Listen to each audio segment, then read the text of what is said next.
Баршаңызға сәлем. Бүгін біз сіздермен неміс ұлтының тағамы штроли дайындайтын боламыз.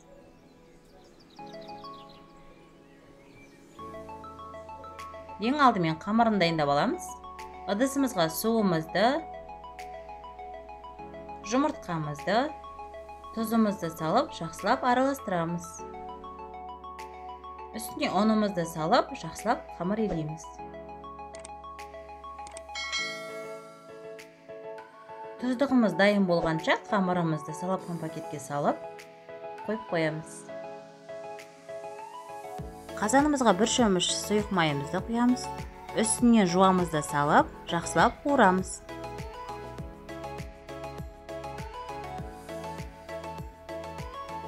Қуырылған жуамыздың үстіне етімізді саламыз. Етіміз жақсылап қуырылғанша бетін жауып бұқтырып қоямыз.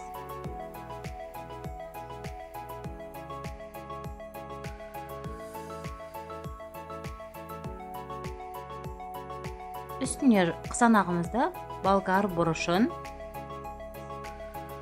және сәбізімізді,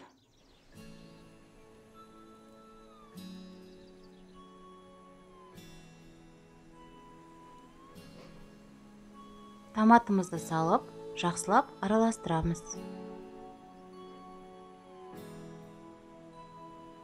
Енді бетін жауып, етіміз піскенше қойып қоямыз.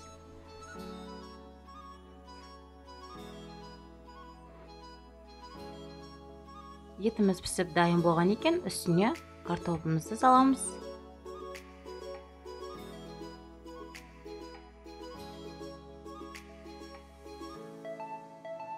Дәміне қарай тұзымызды, дәмдеуіштерді саламыз. Үстіне азғандай су құямыз. Қазанымыздың бетін жауып бұқтырып қоямыз. Қамырымызды жаюға кірісеміз. Қамырымызды жақсылап, жұқа етіп жайып аламыз. Дайын болған қамырымыздың үстіне осылай сұйық майымызды құйып, жақсылап жағып шығамыз. Болғаннан кейін қамырымызды дәл осылай рулет сияқты арасын бостау етіп орап шығамыз. Осылай кесеміз. Арасын тығыз болмауын қадағалаңыздар.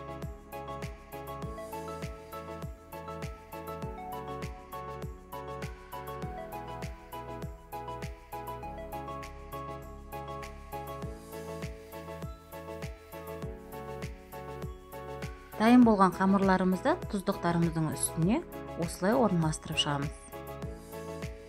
Бетін жауып піскенше қойып қоямыз. Тамағымыз дайын. Үстелге ұсынсаңыздар болады. Баршаңызға ас болсын.